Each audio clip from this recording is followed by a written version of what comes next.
하나님 아버지, 부활절 이후 첫 주일을 주님 앞에 올려드리며 주의 종들이 주의 얼굴을 배우고자 엎드리나이다. 이 시간 함께하여 주셔서 저희들의 마음의 중심이 주님을 향해 가도록 도와주시고 오직 성부, 성자, 성령 하나님께서 저희 모두의 예배를 받으시옵소서. 예수님의 이름으로 기도하옵나이다. 아멘.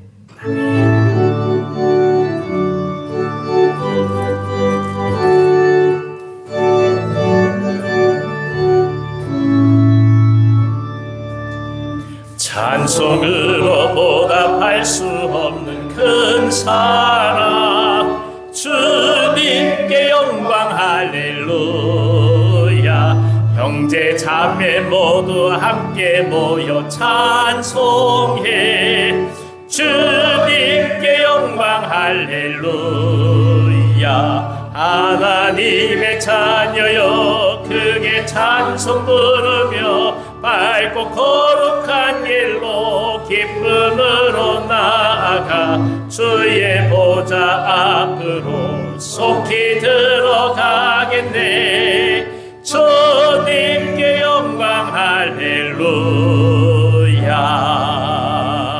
우리 받은 주님 은혜 한량 없도다.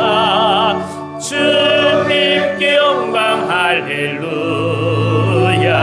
기쁜 찬송 부르면서 천국 가겠네. 주님께 영광 할렐루야. 하나님의 자녀여 크게 찬송 부르며 밝고 거룩한 길로 기쁨으로 나아가 주의 보좌 앞으로 속히 들어가겠네.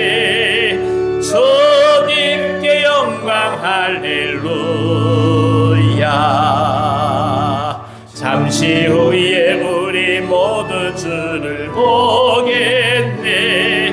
주님께 영광 할렐루야. 영광스런 보좌 위에 거룩하신 주님께 영광 할렐루야. 하나님의 자녀여 크게 찬송 부르며 거룩의 거룩한 길로 기쁨으로 나아가 주의 보좌 앞으로 속히 들어가겠네. 주님께 영광 할렐루야. 만국 백성 천국에서 소리 높여서 주님께 영광 할렐루야. 영원토록 주의 공로 찬양하겠네. 주님께 영광 할렐루야. 하나님의 자녀여 크게 찬송 부르며 밝고 거룩한 길로 기쁨으로 나아가 주의 보좌 앞으로 속히 들어가겠네. 주님께 영광 할렐루야.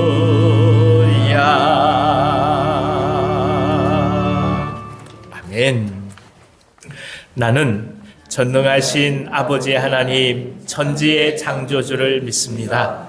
나는 그의 유일하신 아들 우리 주 예수 그리스도를 믿습니다. 그는 성령으로 잉태되어 동정녀 마리아에게서 나시고 본디오 빌라도에게 고난을 받아 십자가에 못 박혀 죽으시고 장사된 지 사흘 만에 죽은 자 가운데서 다시 살아나셨으며 하늘에 오르시어 전능하신 아버지 하나님 우편에 앉아 계시다가 거기로부터 살아있는 자와 죽은 자를 심판하러 오십니다. 나는 성령을 믿으며 거룩한 공교회와 성도의 교제와 죄를 용서받는 것과 몸의 부활과 영생을 믿습니다. 아멘. 아멘. 여호와는 나의 빛이요 나의 구원이시니 내가 누구를 두려워하리요? 여호와는 내 생명의 능력이시니 내가 누구를 무서워하리요? 악인들이 내 살을 먹으려고 내게로 왔으나 나의 적들 나의 원수들이 그들은 실족하여 넘어졌도다. 군대가 나를 대적하여 진칠지라도 내 마음이 두렵지 아니하며 전쟁이 일어나 나를 침략할지라도 나는 여전히 깨어나리로다. 내가 여호와께 바라는 한 가지 일 그것을 구하리니 곧 내가 내 평생에 여호와의 집에 살면서 여호와의 아름다움을 바라보며 그의 성전에서 사모하는 것이라. 여호와께서 환난 날에 나를 그의 초막 속에 비밀히 지키시고 그의 장막 은밀한 곳에 나를 숨기시며 높은 바위 위에 두시리라. 이제 내 머리가 나를 둘러싼 내 원수 위에 들리리니 내가 그의 장막에서 즐거운 제사를 드리겠고 노래하며 여호와를 찬송하리로다. 아멘. 아멘. 자리에 앉으셔서 161장 찬송하겠습니다.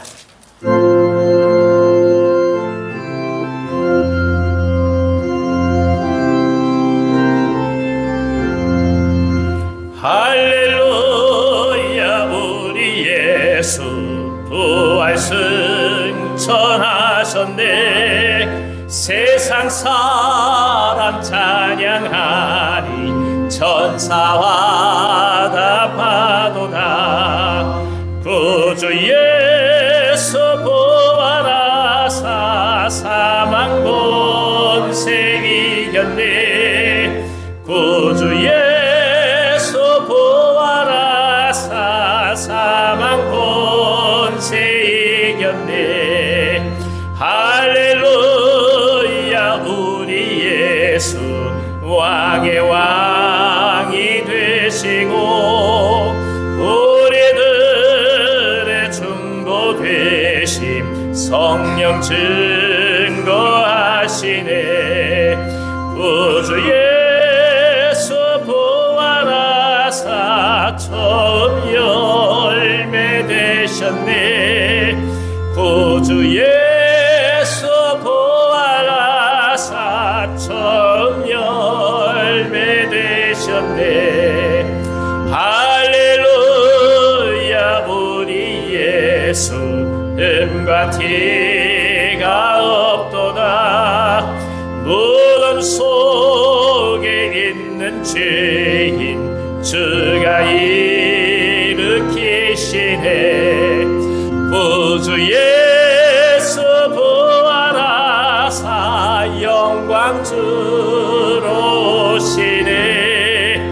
구주 예수 부활하사 영광 주로 오시네.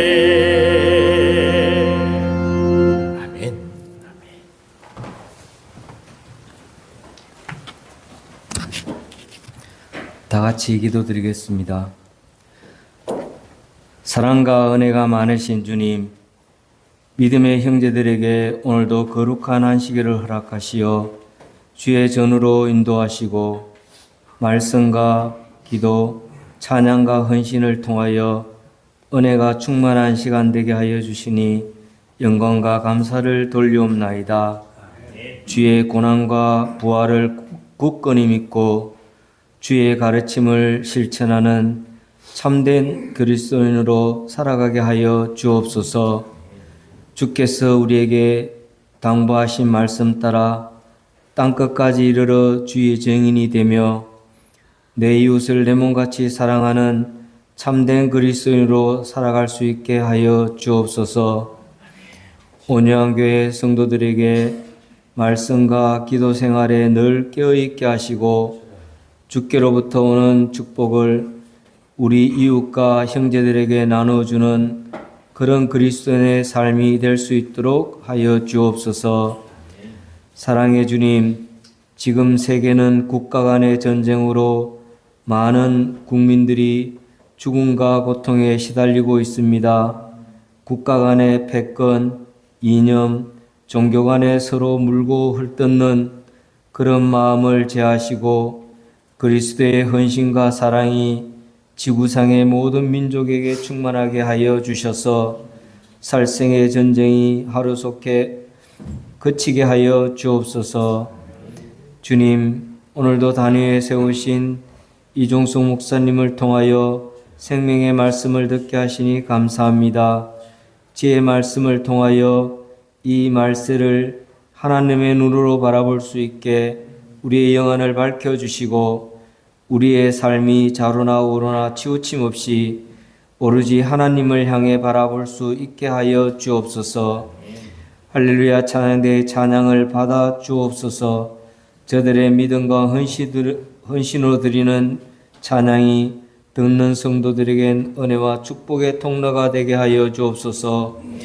부활로 우리에게 새 왕을 주신 예수님의 이름으로 기도드리옵나이다. 아멘.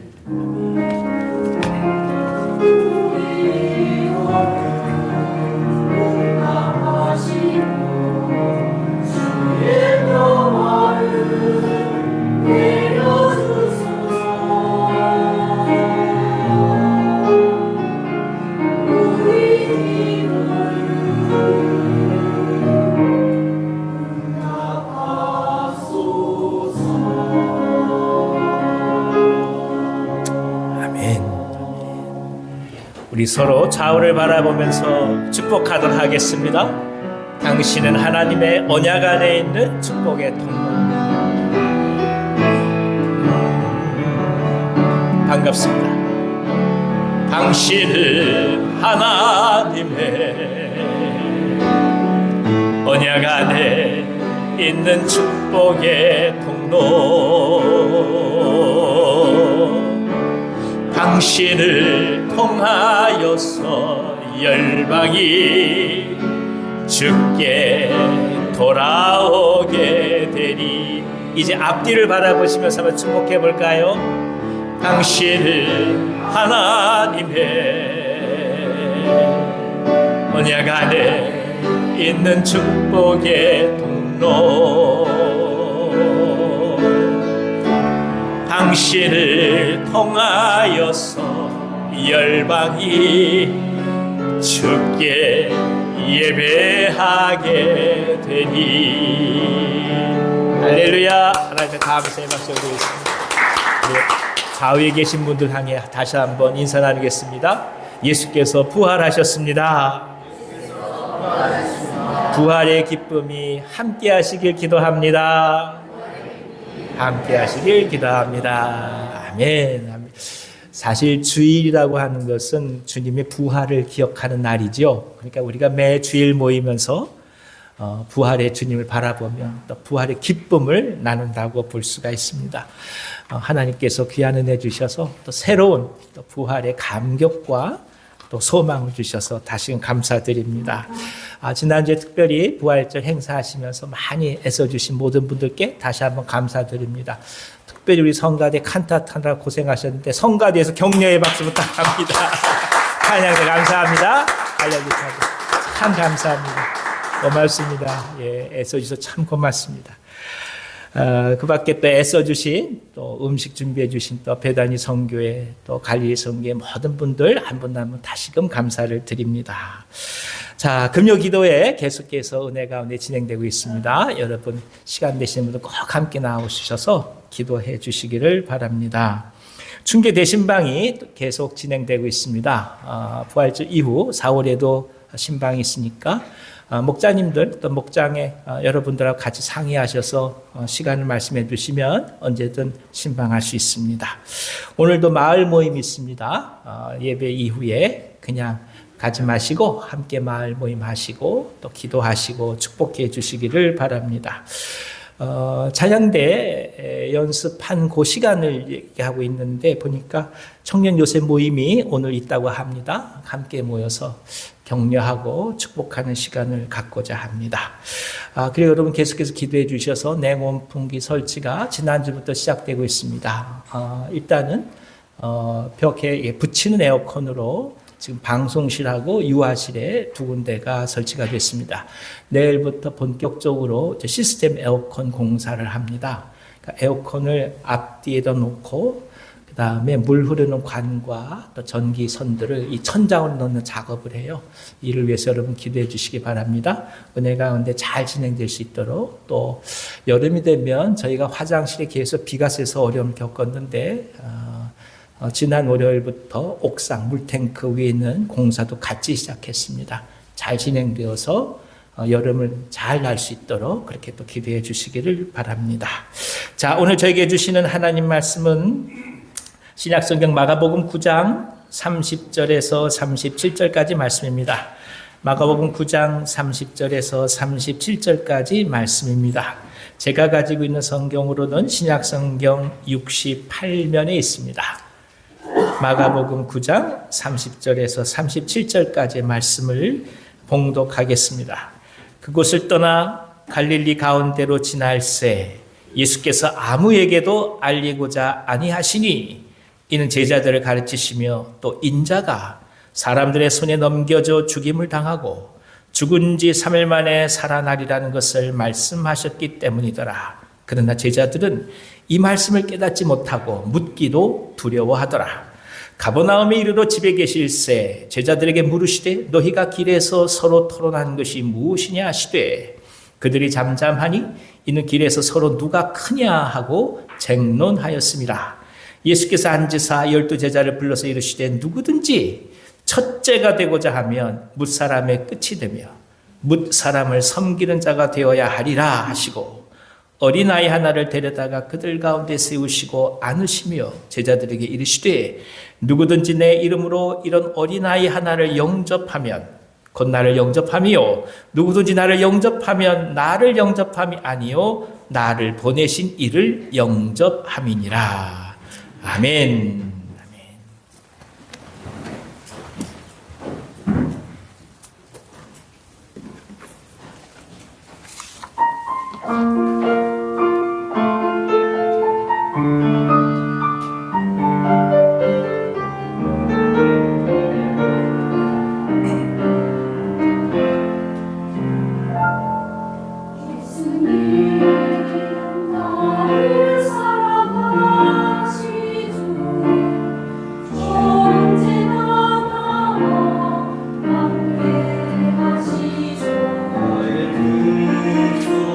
오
아멘. 하나님 앞에 감사의 박수를 드리겠습니다. 감사합니다. 예, 감사합니다.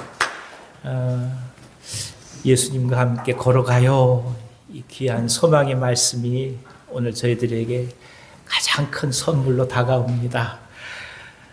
이 부활절의 기쁨을 간직하면서 사실 오늘 우리가 또 한 번 모였습니다. 삶과 죽음을 넘어서 영원한 생명을 허락하신 우리 예수님을 다시 한번 깊이 찬송합니다.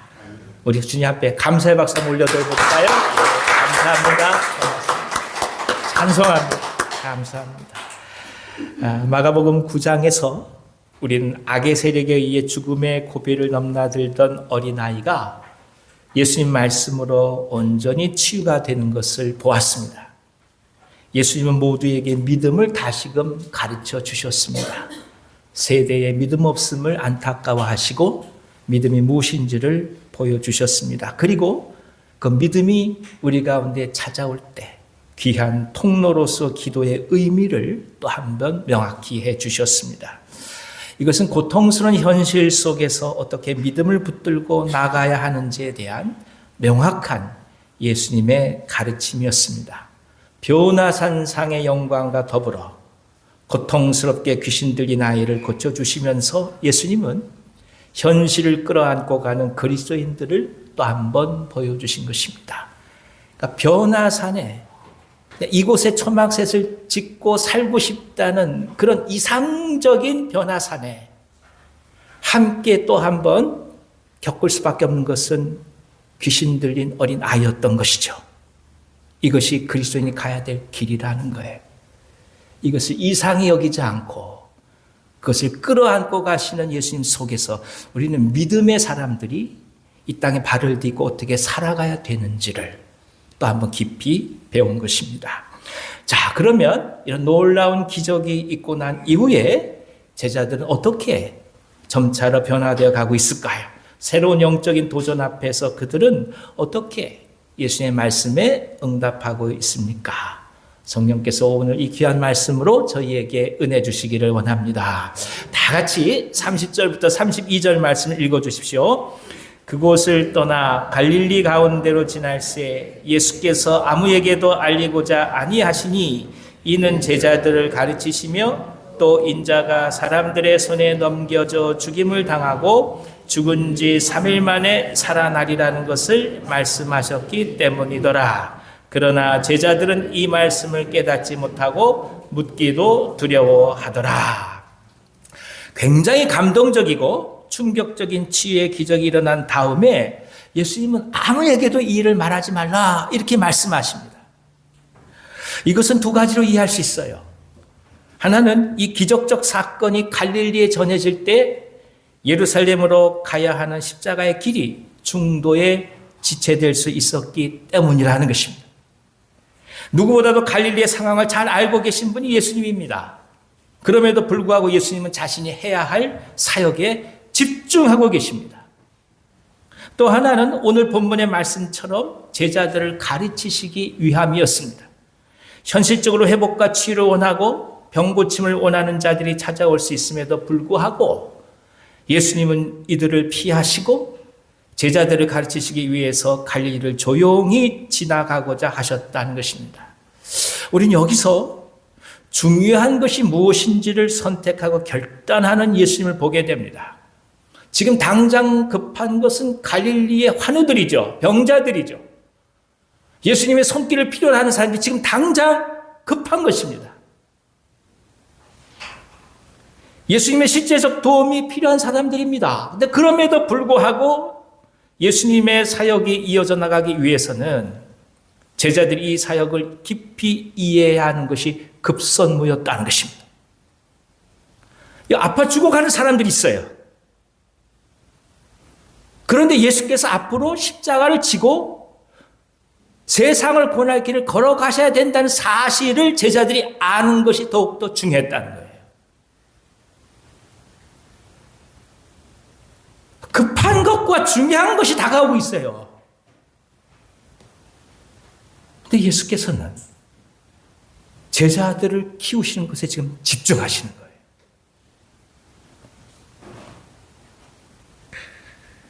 제자를 양성하고 사람을 성장시키며 동역의 그릇을 세워가는 것이 얼마나 중요한지를 예수께서 보여주신 것이라 할 수 있습니다. 우리가 교회를 함께 세워가며 신앙생활을 할 때 잊기 쉬운 것이 있습니다. 그건 뭐냐 하면 사람을 세워가는 거예요. 여기서 말하는 것은 단순히 직분을 세운다는 뜻이 아닙니다. 많은 분들 사람 세운다 하면 직분 주는 걸 알아요. 그걸 얘기하는 게 아니에요. 실제적 영향력을 발휘하는 지도자들을 계속해서 길러낸다는 뜻입니다. 그러니까 선한 영향력을 발휘하는 사람들이 이 안에서 자라나도록 돕는 것, 그것이 굉장히 중요하다는 거예요. 물론 영향력과 직분이 일치하여 성장한다면 가장 좋습니다. 하지만 교회 사역은 단순히 직분이 있어서 하고 직분이 없어서 못하는 것이 아닙니다. 성령의 역사하심과 기름 부으심이 있게 되면 얼마든지 하나님의 나라를 이뤄갈 수가 있습니다. 단지 교회의 전통과 질서를 이해하고 동역하는 태도를 갖는 것이 중요할 뿐인 거죠. 결국 사람을 키우고자 하는 열망이 있고 그런 사역 방향이 있느냐가 중요하다는 뜻입니다. 많은 분들이 말씀하세요. 빈자리에 많은 분들이 왔으면 좋겠다. 가득 채워지면 하나님이 얼마나 기뻐하시겠냐. 맞는 말이에요. 근데 한 생각해 봐야 돼요. 오신 분들 우리가 감당할 수 있습니까?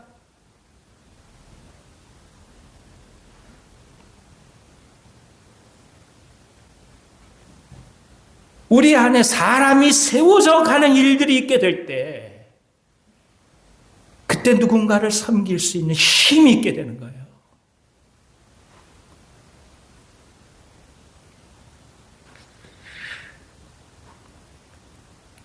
사람을 키우고자 하는 열망이 있느냐? 그런 소망으로, 그런 열정으로 무엇인가를 생각하고 고민하고 기도하고 있느냐? 이것이 중요하다는 뜻입니다. 하지만 현실적으로 우리가 해야 될 일들과 행사들과 사역들에 집중하다 보면 정작 중요한 사람을 세워가는 것을 잊을 때가 많다는 것이 우리의 딜레마입니다. 그러니까 이것저것 일을 하면 성장한 줄로 착각해요.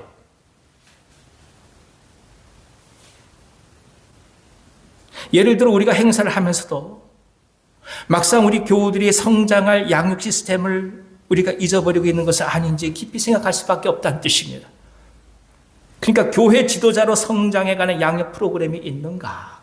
우리 교회 참 상황이라면 목자가 무엇인지 배워가는 프로그램이 있느냐? 이걸 물어보는 거예요. 기도를 하라고 말씀을 읽으라고 얘기하는데 그럼 정작 기도가 무엇인지 체계적인 가르침을 해주고 있느냐?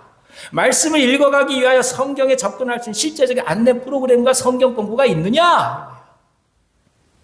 새신자로 등록을 해서 신앙과 교회를 배워갈 수 있는 프로그램이 있느냐? 많은 것을 생각하게 하는 것입니다. 적어도 온유한 교회가 어떤 식의 방향으로 간다는 것을 우리가 공유하고 있을 때 누군가 새로 오게 된다면 그분들의 이야기할 수 있는 것이 있어야 될 거 아니겠습니까? 우리 교회는 이런 교회입니다. 우리 교회는 이런 방향으로 갑니다. 우리가 가는 성장의 방향이 이런 것이고 우리가 얘기하는 성숙 이런 것입니다. 우리가 하는 사역은 이렇게 해서 이렇게 진행되는 것입니다. 라는 이야기를 할 수 있어야 누군가 온다 할지라도 우리의 이론이 되는 거 아니겠습니까? 문제는 앉아있는데 우리가 생각하는 것이 다 다르다고 한다면 무엇을 향해 가겠어요?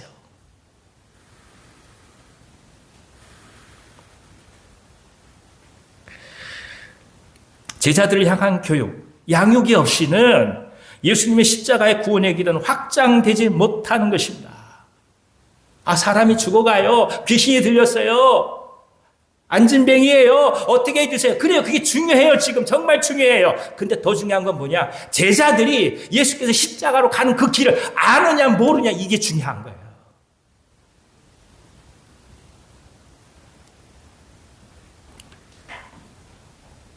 병자를 낫게 하는 게 정말 필요해요. 귀신을 쫓아내는 것이 정말 필요해요. 고난 중에 있는 우리 모두를 위로하는 것이 정말 필요해요. 하지만 정작 이 시간에 예루살렘에 가셔야 하는 촉박함 속에서 정말 필요했던 것은 예수님의 십자가의 사건을 받아들이고 이해하고 그것을 전파해가는 제자들의 성숙이요 헌신이었던 것입니다. 그래서 예수님은 갈릴리의 필요를 접어두고 제자들을 가르치고자 아무에게도 알리지 않으셨던 것입니다. 이것이 이 말씀의 요지예요. 그런데 이런 예수님의 선택과 결단을 아는지 모르는지 제자들은 전혀 다른 반응을 보이고 있습니다. 예수님의 죽음과 부활 앞에서 제자들 모두 두려워했다는 거예요. 커다란 두려움이 엄습했습니다. 이것 또한 두 가지로 우리가 해석할 수 있습니다. 하나는 베드로가 예수님께서 첫 번째 순환 예고를 하셨을 때 이를 반대했다가 사단아 물러가라는 꾸지람을 들었습니다. 그러니까 이걸 누구보다 제자들이 잘 알고 있으니까 무서워서 감히 나서지도 못하는 상태라고 볼 수 있는 거죠. 감히 잘못 얘기했다가 또 사탄아 이 소리 들을까 봐 겁나서 얘기하지 못하는 거예요. 또 하나는 지금껏 자신들이 따라온 자신들의 삶이 무엇이 되느냐, 앞으로 다가올 일들에 대한 불확실성이 엄습해 왔기 때문에 너무나 두려워서 이 말씀을 있는 그대로 받아들일 수가 없었던 것입니다. 아마도 이게 도대체 무슨 말일까? 혼란스러웠다고 하는 것이 정확할 것입니다. 곧 미래에 대한 염려가 너무나도 크게 다가오기 시작한 것입니다. 무슨 뜻인지 말 뜻은 알아요. 근데 그렇게 인정하고 나간다고 할 때 내 앞에 삶이 어떻게 될까? 이게 너무나 걱정스럽고 두려우니까 자꾸만 들어도 들은 척하지 않는 거예요.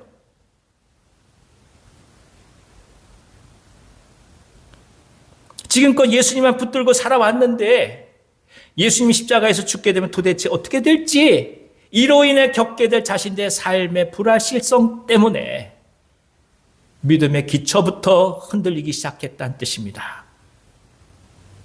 안 들은 척한 거죠. 모르는 척한 거예요.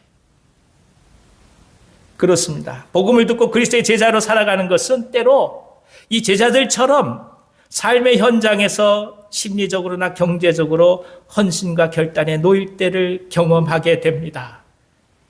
진리를 향해 선택하는 것이 세상의 눈으로는 오히려 불안정하고 불확실성이 가득하게 보이는 거죠. 심지어는 위험한 것처럼 보일 경우도 있습니다. 그럼 이런 상황 속에서 어떻게 선택하고 결단해야 하는가? 이 물음이 제기될 수밖에 없다는 거죠. 어떻게 해야 되겠습니까? 말뜻은 알아요. 근데 그 말뜻대로 내게 오는 것은 겁나고 두려운 거예요. 이거 어떻게 하겠어요?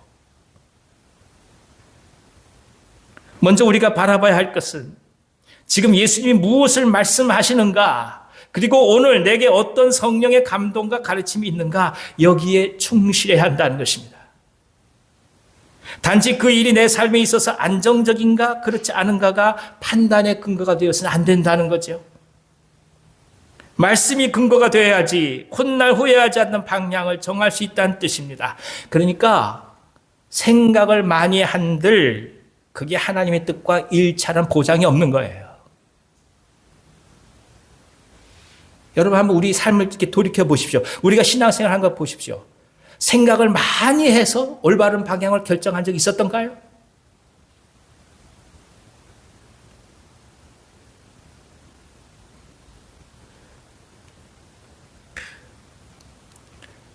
신학교 3학년 때인데요. 선교사님들이 귀국하셔서 학교에서 이런 체프를 인도했어요. 그 중에 한 분이 러시아 레닌그라드에서 한 선교사님이 오신 거예요. 소련이 무너져 나간 이후에 러시아 상황을 얘기하면서 정말 사람들이 필요하다. 여기 러시아 정교회는 우리말로 표현하면 서양 불교하고 같다. 문화적으로는 기독교나 얘기하지만 실제로 기독교는 없다.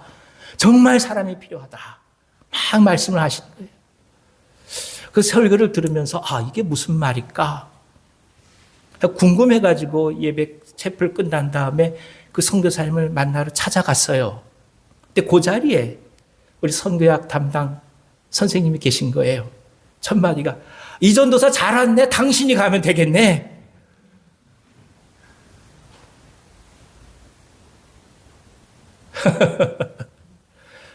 선교는 그렇게 됩니다.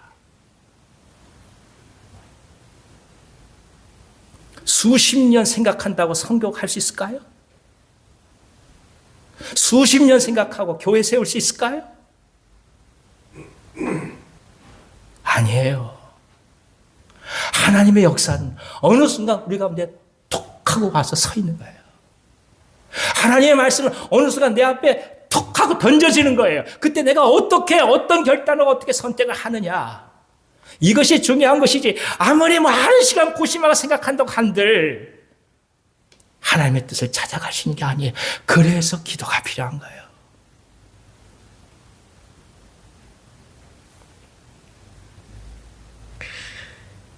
이해관계에 따라 조성모계로 삶의 상향이 바뀔 수밖에 없는 것은 생각하기 때문이에요. 결국에는 이도 저도 아무것도 할 수 없는 방황을 거듭하게 됩니다.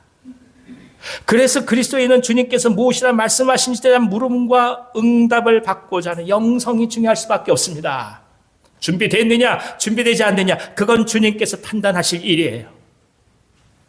오늘 내게 어떤 질문이 던져지고 주님의 손길이 던져졌을 때 응답을 하느냐 못하냐 결국 우리의 몫인 거예요. 그리스도에 있는 주님께서 무엇이라 말씀하시는지에 대한 물음과 응답을 받는 것입니다. 그것이 우리들의 삶의 선택에 굳건한 받침입니다. 기도를 강조하는 이유도 바로 이것 때문입니다. 도대체 어떻게 해야 될지, 어떤 길을 가야 될지 모르니까 기도하는 것입니다. 누가 그러더라고요. 기도하면 달라지냐고. 그렇게 대답했어요. 달라질 게 없다고 생각이 들어서 지금 기도하고 있다고. 내 생각으로는 아무것도 변화가 없을 것 같아서 어떻게 하든 살려달라고 기도하고 있다고. 내 생각으로는 이게 병이 낫지 않을 것 같아서 어떤 상황도 어떻게 나를 변화시킬 수 없을 것 같아서 그래서 살려달라고 기도하고 있다고. 그게 기도인 거예요. 내 마음은 그렇지 못하니까 하나님, 제 마음은 그냥 계속해서 절망을 향해 갑니다. 계속해서 내 마음속에 허물을 향해 갑니다. 그러니 살려주십시오. 그리고 기도하면서 하나님의 뜻을 보게 되고 하나님의 던져지는 손길을 보게 되고 하나님의 메시지가 툭툭 다가오는 것을 경험하게 되고 삼라만상 중에 우리에게 눈앞에 보이던 사건들 속에서 하나님의 손길을 바라보면서 이렇게 가야 되겠구나 결단할 수 있는 거 아니겠습니까? 그게 믿음인 거죠. 사람의 생각은 눈앞의 것만 보기에 하나님의 뜻을 구하는 것이 엎드려 기도하는 것입니다. 그럼 예수님께서는 이런 제자들을 바라보시고 어떻게 양육하고자 하실까요? 33절에서 34절 읽어주십시오. 가버나움에 이르러 집에 계실새 제자들에게 물으시되 너희가 길에서 서로 토론하는 것이 무엇이냐 하시되 그들이 잠잠하니 이는 길에서 서로 누가 크냐 하고 쟁론하였습니다. 예수님은 지금 십자가의 죽음을 말씀하시고 그 죽음을 준비하시는데 이런 상황 속에서 제자들은 누가 크냐 이걸 가지고 쟁론하고 있다는 것입니다. 그러니까 예수님이 생각하신 양육의 방향과 제자들의 관심은 전혀 일치를 찾지 못하고 있습니다. 물론 제자들은 염려하고 있지요. 그런데 그것이 십자가의 구원에 대한 염려가 아니라 자신들이 어떻게 살아가야 하는지, 심지어 훗날 완벽한 메시아의 나라가 되면 누가 어떤 자리를 차지할지 자신들의 지위와 위치에 대해 싸우고 있다는 것입니다. 이것이 바로 인간입니다. 이것은 몇 가지 중요한 의미를 갖습니다. 먼저는 걱정과 염려가 엄습했다 할지라도 인간은 지금 당장 자신이 높아지려는 열망에 언제나 사로잡힌다는 것입니다. 내일 죽는 한이 있다 할지라도 오늘 자존심 상할 일은 못 견디겠다는 거예요. 저가 나를 무시해? 못 견디겠다는 거예요. 내일 세상이 멸망한다 할지라도. 인정받아야 살 수 있다고 생각하는 것입니다. 이것이 사람입니다. 아담과 하와가 뱀에게 넘어간 것도 자신들의 위치가 신의 자리에 도달하겠다 욕망 때문에 그런 거 아니겠습니까? 비교를 할 수밖에 없고 사람의 지위 그 자체가 인격과 동일하게 취급되어 버리고 마는 것, 이 유혹을 언제나 넘어갈 수 없다는 것입니다. 이것이 피조물이 갖고 있는 벗어날 수 없는 한계인 것입니다. 하나님이 우리를 사랑하시고 그 아들 예수님을 보내주셨지만 그럼에도 불구하고 언제나 결핍되어서 사람의 인정을 갈구하고 칭찬을 바랄 수밖에 없는 불완전한 존재로 우리가 살아간다는 뜻입니다. 항상 갈급한 거예요. 항상 누군가로부터 인정을 받고 싶은 거예요. 겉으로는 겸손을 가장해. 아유, 제가 뭐 그럴 리, 아유. 그러나 마음속에 항상 그걸 갈구하는 거예요. 그러니까 조금이라도 그런 생각에 못 미친다 한다면 못 견디는 거예요.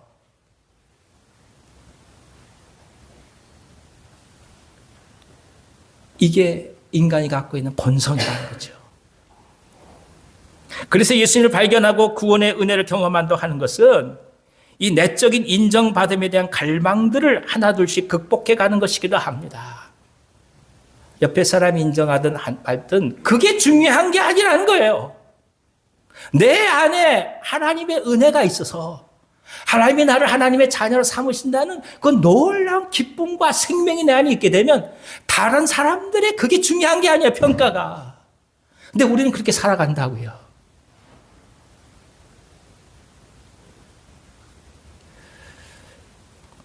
하나님께서 인정하시는데 무엇이 더 필요하고 하나님께서 내 안에 계실 때 위아래를 따지느냐, 그것을 또 한번 보게 합니다. 그래서 믿음으로부터 비롯된 우리 내면의 평강을 품는 것이 중요합니다. 굳이 관심을 두지 않아도 될 것에 관심을 두기 시작하면 우리는 언제나 결핍 속에서 비교할 수밖에 없는 불쌍한 존재로 전락하기 때문입니다. 또 하나, 그럼에도 불구하고 희망이 있는 것은 이런 사람들을 예수께서 제자로 택하셨다라는 것입니다. 이것이 복음이고 희망인 거예요. 이 문제를 극복한 사람은 세상에 아무도 없습니다. 그래서 완벽한 제자를 찾는 것은 애당초 불가능한 일입니다. 곧 그 사람이 우리 주위에 있어야 한다고 생각하는 자체가 어리석다는 뜻입니다. 나는 그렇지 못한데 당신은 그러기를 바란다. 어리석은 일이라는 거예요. 그런 사람은 없어요. 예수님은 그런 제자들을 끌어안고 계십니다. 부족하고 한참 모자라지만 그런 그들을 사랑하시고 제자를 삼으십니다. 이것은 오늘 우리들에게 말할 수 없는 감동과 여운을 주는 거예요. 우리 한 사람 한 사람을 택하실 때 도덕적으로 완전해서 선한 조건을 갖고 있어서 선택하지 않으셨기 때문입니다. 앞으로는 주님을 따른다고 말하면서 뒤로는 욕심에 사로잡혀 있다 할지라도 그것을 이해하시고 예수님을 부둥켜 안고 가신다는 거예요. 그래서 주님의 은혜에 의지하여 오늘 그리스도인으로 서 있는 것이기도 합니다. 예수님의 십자가의 사건을 이해하고 가슴에 받아들이고 지금 당장 이 뜻에 순종하는 사람들은 제자들 중에 없었습니다. 예수님의 양육 방향과 전혀 일치하지 않았단 말입니다. 하지만 예수님은 그런 제자들을 끌어안으셨습니다. 제자들이 따라오지 못한다고 나무라고 절망을 선언하는 것이 아니라 그들의 삶을 이해하고 그들의 언어와 환경 속에서 하나둘씩 양육의 방향을 잡고 가신다는 것입니다. 그러니까 섬기는 사람들을 향하여 절망을 선포해서는 안 돼요. 그건 주님의 뜻이 아니에요. 무슨 상황이 된다 할지라도 절망을 얘기해서는 안 돼요. 왜냐? 나처럼 절망스러운 인간도 우리 주님께서 구원하셨기 때문이에요. 내가 말할 수 없는 세상에 있지도 않을 그런 흉악한 죄인인 것을 깨닫는 사람은 절대로 누군가를 향하여 원망하거나 절망하지 않아요. 사람을 향하여 원망하거나 사람을 향하여 절망하거나 사람을 향하여 불평을 한다고 하는 것은 간단해요. 내가 흉악한 죄인인 걸 모르기 때문인 거예요. 내가 정말 죄인인 걸 알면 그런 죄인이 나를 용서하셨다는 걸 알면, 그런 죄인인 나를 우리가 어떻게 사람을 향해 절망하겠어요? 사람을 향해 이렇다고 어떻게 함부로 얘기하겠어요? 그럴 수 없는 것입니다.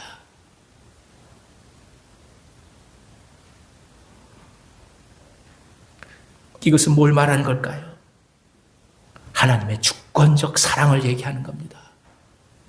우리는 언제나 사랑을 만에서 사랑하고, 사랑받으니까 누군가를 사랑하고, 사랑할 수 없다고 생각되면 사랑하지 않는 삶을 살아갈 뿐입니다.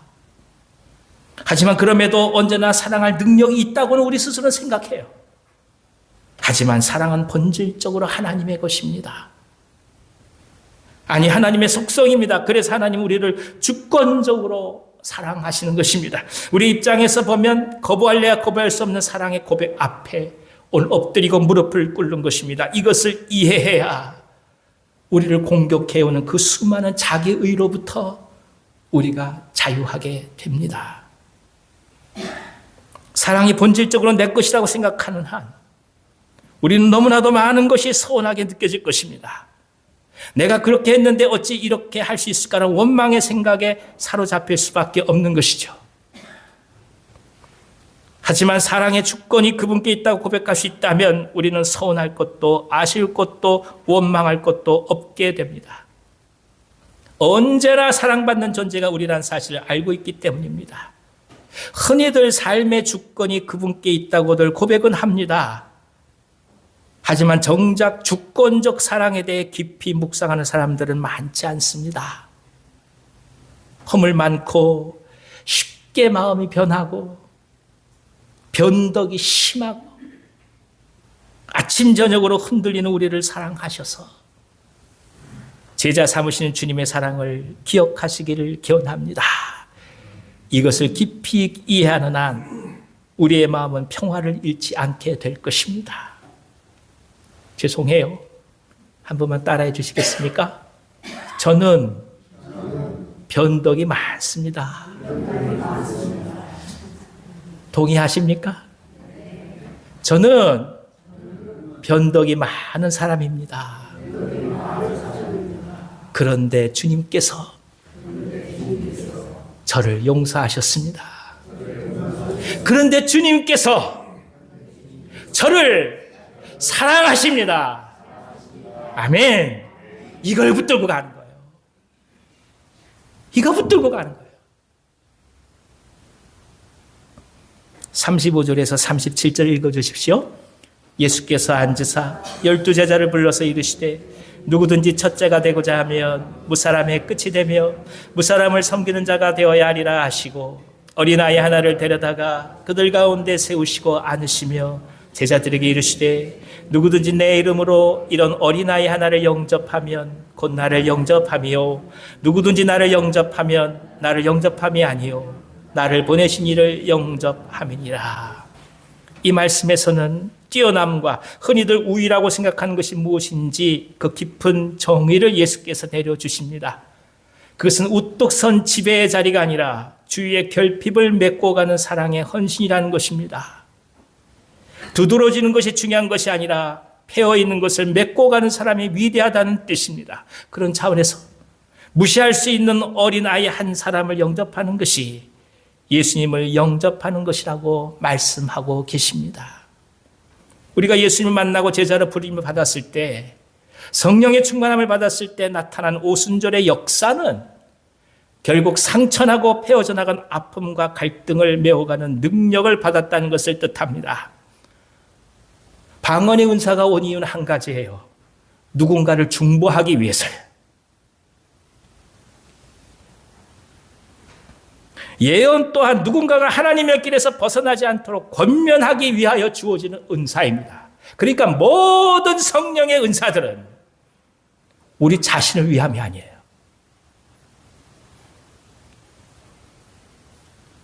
사람의 눈에 보일 만한 위대함이 우리의 목표가 아니라 사람들의 상처와 아픔과 갈등, 상처 그리고 절망과 체념을 메꿔 가는 헌신과 사랑이 우리가 가야 할 진정한 길이라는 것입니다.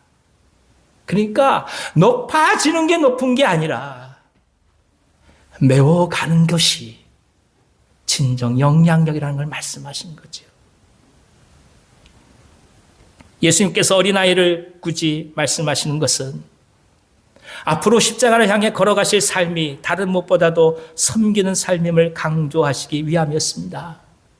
욕망과 자리로 가득 차 있던 제자들이 어린아이를 통해 깨달아 우직하고 때론 어리석은 것과 같은 십자가의 길을 걸어가는 것이 바로 제자가 걸어가는 길임을 예수께서 알게 하시는 것이죠. 우린 다시금 우리를 가르치시고 제자 삼으시는 예수님을 이 시간 목격합니다. 다른 그 모든 것들, 정말 필요한 것들을 뒤로 하시고 오늘 이 자리에 오셔서 우리를 가르치고자 하시는 주님을 이 회중 가운데서 목격하고 있는 거예요.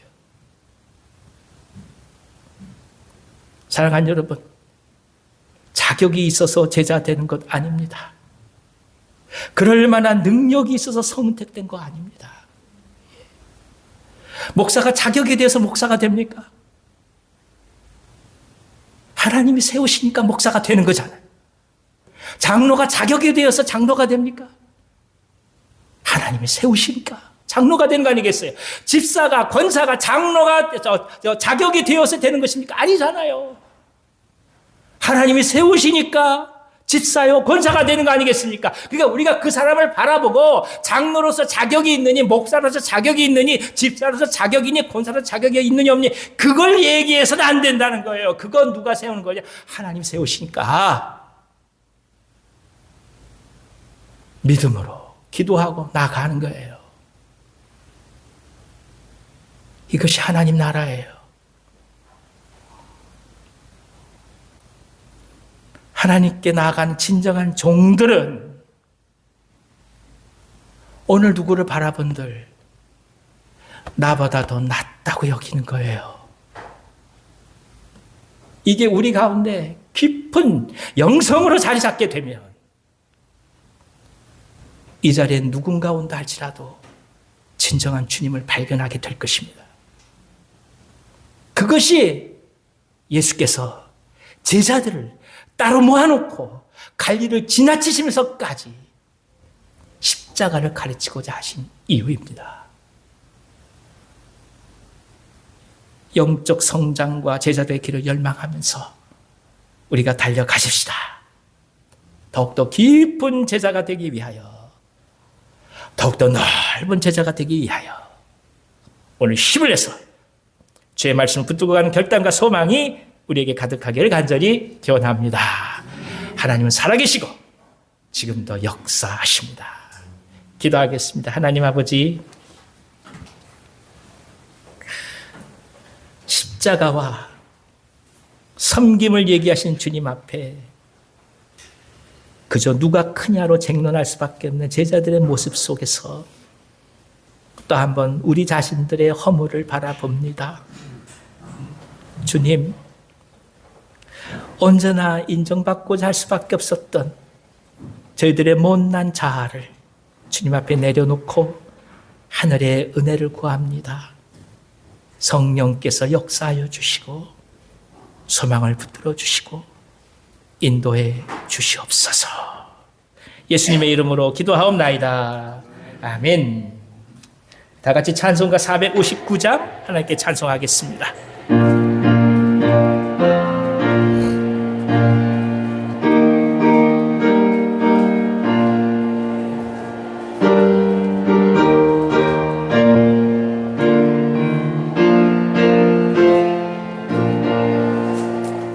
누가 주를 따라 섬기려는가?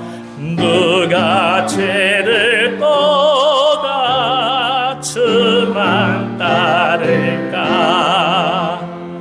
누가 주를 섬겨 남을 구할까? 누가 주의 뒤를 따라가려나?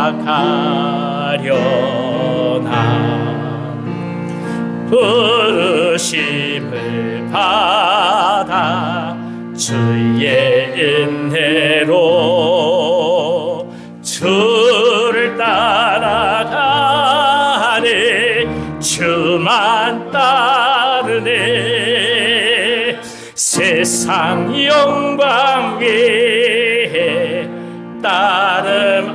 아니요 크신 사랑이 내 주만 따르고 주가 내려주신 은혜 힘입어 주의 뒤를 따라 힘써 일하네 부르심을 받아 주의 은혜로 주를 따라가네 주만 따르네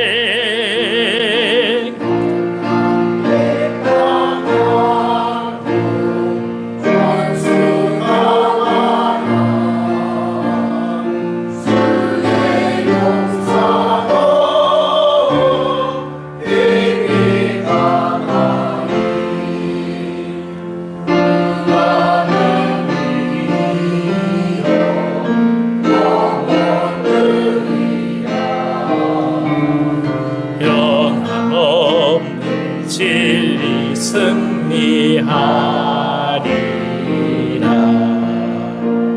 기쁜 찬송하며 주의 은혜로 주를 따라가네 주만 따르네 아멘. 거룩하신 하나님 부활의 기쁨을 간직하게 하시고 영원한 생명을 품게 하시니 감사드립니다. 삶의 고단함 앞에서 인생의 무의미에 사로잡힐 수밖에 없는 저희들에게 참 삶의 의미와 살아갈 방향을 당신께서 주셨으니 감사합니다. 한 주간의 은혜에 고마워서 예물을 드리오니 받으시옵소서. 11조로 감사헌금으로 선교헌금으로 구제헌금으로 생명의 빵 헌금으로 헌당 헌금과 각종 특별 헌금으로 당신 앞에 나아갑니다. 기쁘게 흠향해 주시옵소서. 하나님 나라의 확장을 소망하며 하늘의 뜻이 이 땅 가운데 이루어지길 소망하오니 하나님의 뜻대로 사용하여 주옵소서.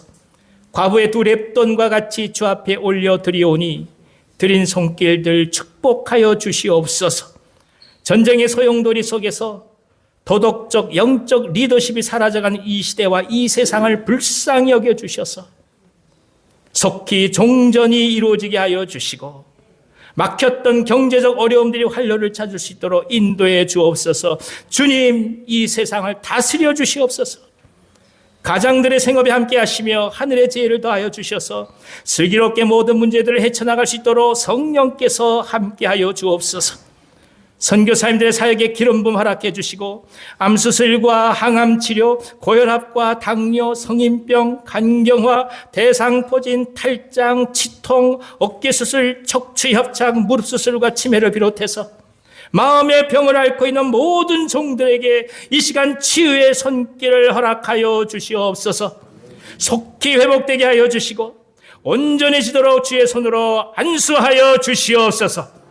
질병으로 마음이 약해지지 않게 하여 주시고 오히려 이럴 때일수록 더더욱 변함없이 하나님을 향해 믿음으로 나아가게 하여 주옵소서. 청년 요셉 젊은이들 3040 세대들 영아에서 장년 시니어에 이르기까지 성령의 놀라운 부흥과 충만함을 허락해 주셔서 진정한 영적 성장과 성숙을 허락해 주시옵소서. 영상으로 예배하는 분들 하나님께 예물을 드릴 수 없는 상황에 있는 어려운 분들을 주님 기억하여 주셔서 저들의 마음을 위로하여 주시고 저희 모두와 동일한 은혜로 채워 주시옵소서. 예수님의 이름으로 축복하고 기도하옵나이다. 아멘.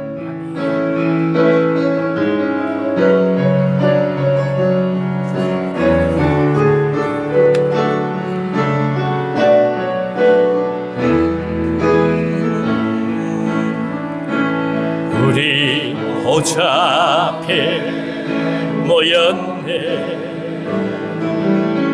함께 주를 찬양하며 하나님의 사랑 그 아들 주셨네. 그의 피로 우리 구원받았네. 십자가에서 쏟으신 그 사랑 강같이 온 땅에 흘러 각 나라와 족속 백성 방언에서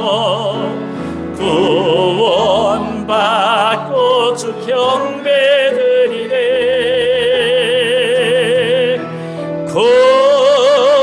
구원하심이 보좌에 앉으신 우리 하나님과 어린 양께 도다.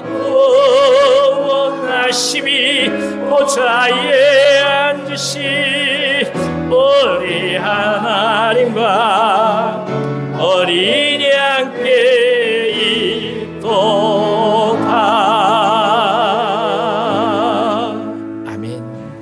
이제는 우리 구주 예수 그리스도의 은혜와 하나님 아버지의 크신 사랑하심과 보혜사 성령님의 감동하시고 교통하심이 흔들리고 넘어지고 자기 염려에 빠질 수밖에 없다 하여도 그럼에도 불구하고 그런 우리를 사랑하시고 축복하시고 제자 삼으신 예수님을 붙들며 일평생 그리스도의 제자로 이 땅을 살아가기를 원하신 이 자리에 모시게 사랑하는 모든 주의 종들 위에와 저들의 삶과 가정과 생업 위에 이 민족과 이 나라와 북녘 땅과 선교 삶의 사역 위에 우리가 사랑하는 온유한 교회 위에와 특별히 모든 환우들 위에 이제부터 영원토록 함께 하시길 간절히 축원하옵나이다. 아멘. 아멘.